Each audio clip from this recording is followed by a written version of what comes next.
ತಂದೆಯವರು ಯಾವಾಗ್ಲೂ ಹೇಳ್ತಾ ಇದ್ರು, ಒಳ್ಳೇದೇನಾದ್ರು ಮಾಡಿದ್ರೆ ನಾವು ಮಾಡಿದ್ದು ಅಂತ ಹೇಳು, ಕೆಟ್ಟದ್ದೇನಾದ್ರು ಮಾಡಿದ್ರೆ ನಾನ್ ಮಾಡಿದ್ದು ಅಂತ ಹೇಳು. ಎಲ್ಲರಿಗೂ ನಮಸ್ಕಾರ. ಒಂದು ವಿಡಿಯೋ ಯಾಕೆ ಮಾಡ್ತಾ ಇದ್ವಿ ಅಂದರೆ SSP ಪೋರ್ಟಲಲ್ಲಿ ಭಾಳಷ್ಟು ಜನ ವಿದ್ಯಾರ್ಥಿಗಳು ಏನು ಸಮಸ್ಯೆ ಆಗ್ತದೆ ಅಂದರೆ SSP ಸ್ಕಾಲರ್ಶಿಪ್ ಹಾಕಿದ ಮೇಲೆ ಆಧಾರ್ ಕಾರ್ಡ್ ಸೀಡೆಡ್ ಇನ್ಆ್ಯಕ್ಟಿವ್ ಅಥವಾ ಸೀಡ್ ಆಗಿಲ್ಲ ಅಥವಾ ಆಧಾರ್ ಲಿಂಕ್ ಹಾಕಿಲ್ಲ ಅಂತ ತೋರಿಸ್ತಲ್ಲ, ಅವಾಗ ಏನು ಮಾಡಬೇಕು ಅನ್ನೋದು ಆನ್ಲೈನ್ ಪ್ರೊಸೀಜರ್. ಅಂದರೆ ಈಗ ನಾವು ಬ್ಯಾಂಕಿಗೆ ಹೋದ್ರೂ ಒಮ್ಮೊಮ್ಮೆ ಇರಲ್ಲ, ಬಟ್ ಬ್ಯಾಂಕಿಗೆ ಹೋಗಲ್ಲ ಅಂದರೂ ನಾವು ಆನ್ಲೈನಲ್ಲೇ ಮೊಬೈಲ್ನಲ್ಲಿ ಹೇಗೆ ನಮ್ದು ಆಧಾರ್ ಲಿಂಕ್ ಮಾಡ್ಬೋದು.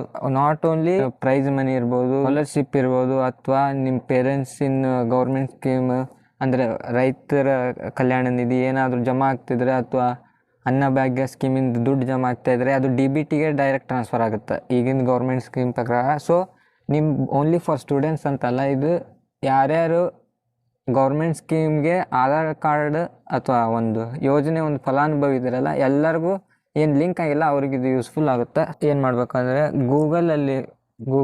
ಗೂಗಲ್ ಓಪನ್ ಮಾಡಿ ಅದರೊಳಗೆ NPCI.com ಅಥವಾ NPCI ಅಂತ ನೀವು ಸರ್ಚ್ ಮಾಡಿದಾಗ ಫಸ್ಟ್ NPCI.org.in ಇರುತ್ತೆ, ಗೌರ್ಮೆಂಟ್ ವೆಬ್ಸೈಟ್ ಇದೆ. ಇದು ಕ್ಲಿಕ್ ಮಾಡಿದ ನೆಕ್ಸ್ಟ್ NPCI ಪೇಜ್ ಓಪನ್ ಆಗುತ್ತೆ. ಇಂಟರ್ಫೇಸ್ ಈ ಟೈಪ್ ಇಂಟರ್ಫೇಸ್ ಕಾಣುತ್ತೆ. ಸೊ ಇದರಲ್ಲಿ ನಾವೇನು ಚೂಸ್ ಮಾಡಬೇಕು ಅಂದರೆ ಕನ್ಸ್ಯೂಮರ್ ಫಸ್ಟ್ ಇದೆ. ಕನ್ಸ್ಯೂಮರ್ ಅನ್ನೋ ಆಪ್ಷನಲ್ಲಿ 11 ಪ್ಲಸ್ ಮಾರ್ಕ್ ಇದೆ. ಈ ಪ್ಲಸ್ ಮಾರ್ಕ್ ಮೇಲೆ ಕ್ಲಿಕ್ ಮಾಡಬೇಕು. ಕ್ಲಿಕ್ ಮಾಡಿದಾಗ ಭಾಳಷ್ಟು ಆಪ್ಷನ್ ಬರುತ್ತೆ. ಅದರಲ್ಲಿ last Bharat Aadhaar seeding enable base ಅನ್ನೋ ಆಪ್ಷನ್ನ ಕ್ಲಿಕ್ ಮಾಡಿದಾಗ ಅಲ್ಲಿ ರಿಕ್ವೆಸ್ಟ್ ಫಾರ್ ಆಧಾರ್ ಸೀಡಿಂಗ್ ಅಂತ ಬರುತ್ತೆ. ಓನ್ಲಿ ರಿಕ್ವೆಸ್ಟ್ ಅಂತಲ್ಲ, ನಿಮ್ಮದು ಆಧಾರ್ ಕಾರ್ಡ್ ಅಕಸ್ಮಾತ್ ನೀವು ಮಾಡಿಸಿದ್ರೆ ಅದನ್ನು ಕೂಡ ಚೆಕ್ ಮಾಡ್ಬೋದು. ಅಲ್ಲಿ ಇದೆ ಆಪ್ಷನ್, 4 ಆಪ್ಷನ್ ಇದೆ. Request for Aadhaar seeding, check your service status, get Aadhaar map status, get Aadhaar mapping history. ಯಾವಾಗ ಮಾಡಿಸಿದರೆ ಅದನ್ನೆಲ್ಲ ಚೆಕ್ ಮಾಡ್ಬೋದು. ಮತ್ತು ಫಸ್ಟ್ ನೀವು ಆಧಾರ್ ನಿಮ್ಮದು ಮ್ಯಾಪ್ ಅಂದ್ರೇನು, ನಿಮ್ಮ ಬ್ಯಾಂಕ್ ಅಕೌಂಟಿಗೆ ಲಿಂಕ್ ಆಗಿದೆ ಇಲ್ಲ ಅಂತ ಚೆಕ್ ಮಾಡ್ಬೇಕಂದ್ರೆ ನಿಮ್ಮ ಆಧಾರ್ ನಂಬರ್ನ ಎಂಟ್ರ್ ಮಾಡಬೇಕು. ಆಮೇಲೆ ಕೆಳಗಡೆ ಕ್ಯಾಪ್ಚಾ ಎಂಟ್ರ್ ಮಾಡಬೇಕು. ಬಟ್ ಏನಂದ್ರೆ ಆಧಾರ್ ಕಾರ್ಡಿಗೆ ನಿಮ್ಮ ಮೊಬೈಲ್ ನಂಬರ್ ಲಿಂಕ್ ಇರಬೇಕು ಅಥವಾ ನಿಮ್ಮ ಪೇರೆಂಟ್ಸ್ ನಂಬರ್ ಯಾವ್ದು ಲಿಂಕ್ ಇರುತ್ತೆ ಆ ಮೊಬೈಲಿಗೆ OTP ಹೋಗುತ್ತೆ. ಆ OTPನ 6 ಡಿಜಿಟ್ OTP ಏನಾಗಿರುತ್ತೆ ಅದನ್ನು ಎಂಟ್ರ್ ಮಾಡಿದಾಗ ನಿಮ್ಗೆ ಡೀಟೇಲ್ಸ್ ತೋರಿಸ್ತದೆ, ನಿಮ್ಮದು ಮ್ಯಾಪ್ ಆಗಿದೆಯೋ ಅಂದರೆ ಲಿಂಕ್ ಆಗಿದೆಯೋ ಇಲ್ಲ ಅಂತಂದು. ಬಟ್ ಯಾವ ನಂಬರ್ ಲಿಂಕ್ ಆಗಿರುತ್ತೆ ನಿಮ್ಮ ಆಧಾರ್ ಕಾರ್ಡಿಗೆ ಅದೇ ನಂಬರ್ಗೆ OTP ಹೋಗುತ್ತೆ. ಸಬ್ಮಿಟ್ ಅಂತ ಕೊಟ್ಟಾಗ ಲಾಸ್ಟ್ ಅಪ್ಡೇಟೆಡ್ ಅಂದರೆ ಯಾವಾಗಾಗಿದೆ, ಆಮೇಲೆ DBT ಅಂದರೆ ನಮ್ಮದು ಡೈರೆಕ್ಟ್ ಬ್ಯಾಂಕ್ ಟ್ರಾನ್ಸ್ಫರ್ ಏನು ಗೌರ್ಮೆಂಟ್ ಆಫ್ ಕರ್ನಾಟಕ ಸ್ಕೀಮ್ ಇದೆ ಆ ಸ್ಕೀಮಿನ ಪ್ರಕಾರ ಎನೇಬಲ್ ಆಗಿದೆ ಅದನ್ನು ತೋರಿಸುತ್ತೆ.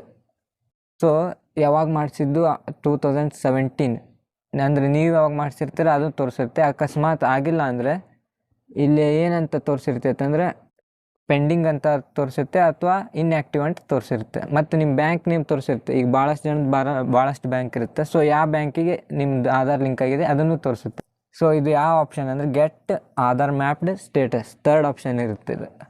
ನೆಕ್ಸ್ಟ್ ಈಗ ನಿಮ್ಮದು ಆಗಿಲ್ಲ ಅಂದಾಗ request for Aadhaar seeding, first option. Request for Aadhaar seeding ಅಂದರೆ ಈಗ ನಿಮ್ಮದು ಇನ್ಆ್ಯಕ್ಟಿವ್ ಇದೆ ಅಥವಾ ನಿಮ್ಮದು ಆಧಾರ್ ಕಾರ್ಡ್ ಲಿಂಕ್ ಆಗಬೇಕಂದಾಗ ಇಲ್ಲಿ ಈ ಆಪ್ಷನ್ ಕ್ಲಿಕ್ ಮಾಡಿದಾಗ first enter your Aadhaar. So enter your Aadhaar ಅಂದರೆ ನಿಮ್ಮ ಆಧಾರ್ ನಂಬರ್ ಎಲ್ಲ ಡಿಜಿಟ್ನ ನೀವು ಎಂಟರ್ ಮಾಡಬೇಕು. ನೆಕ್ಸ್ಟ್ ರಿಕ್ವೆಸ್ಟ್ ಎದಕ್ಕೆ ಮಾಡ್ತಾಯಿದ್ದಾರೆ, ಸೀಡಿಂಗ್ ಆರ್ ಡಿಸೀಡಿಂಗ್. ಇಲ್ಲಿ ಸೀಡಿಂಗ್ ಆರ್ ಡಿಸೀಡಿಂಗ್ ಅಂತ 2 ಆಪ್ಷನ್ ಎದಕ್ಕಿದೆ ಅಂದರೆ ಆ ಅಕೌಂಟನ್ನ ಲಿಂಕ್ ಆಗಿಲ್ಲ ಅಂದರೆ ಸೀಡಿಂಗ್ ಮಾಡಬೇಕು. ಡಿಸೀಡಿಂಗ್ ಅಂದರೆ ಲಿಂಕ್ ತಪ್ಪಿಸ್ಬೇಕು, ಅಂದರೆ ಆ ಬ್ಯಾಂಕಿಗೆ ನನಗೆ ಲಿಂಕ್ ಬೇಡ ಬೇರೆ ಬ್ಯಾಂಕಿಗೆ ಲಿಂಕ್ ಮಾಡ್ಬೇಕಂದ್ರೆ ಡಿಸೀಡಿಂಗ್. ಸೊ ಸೆಲೆಕ್ಟ್ ಯುವರ್ ಬ್ಯಾಂಕ್, ನಿಮ್ಮ ಬ್ಯಾಂಕ್ ಅಕೌಂಟ್ ಯಾವುದು ನೀವು ಲಿಂಕ್ ಮಾಡಿಸ್ಬೇಕು ಅಂದರೆ ನಿಮ್ಗೆ ಯಾವ ಅಕೌಂಟಿಗೆ ದುಡ್ಡು ಬಂದು ಡೆಪಾಸಿಟ್ ಆಗಬೇಕು ಆ ಅಕೌಂಟನ್ನ ನೀವು ಇಲ್ಲಿ ಸರ್ಚ್ ಮಾಡ್ಬೋದು. ಇನ್ನೊಂದೇನೆಂದರೆ ಇನ್ನೂ ಕೇವಲ ಸ್ವಲ್ಪ ಬ್ಯಾಂಕ್ ಅಷ್ಟೇ ಇದರೊಳಗೆ ಸಿಗುತ್ತೆ. ಯಾವ ಬ್ಯಾಂಕ್ ಸಿಗಲ್ಲ ನೀವು ಬ್ಯಾಂಕ್ ಹೋಗಿ ಆಫ್ಲೈನ್ ಥ್ರೂ ಮಾಡ್ಕೋಬೋದು.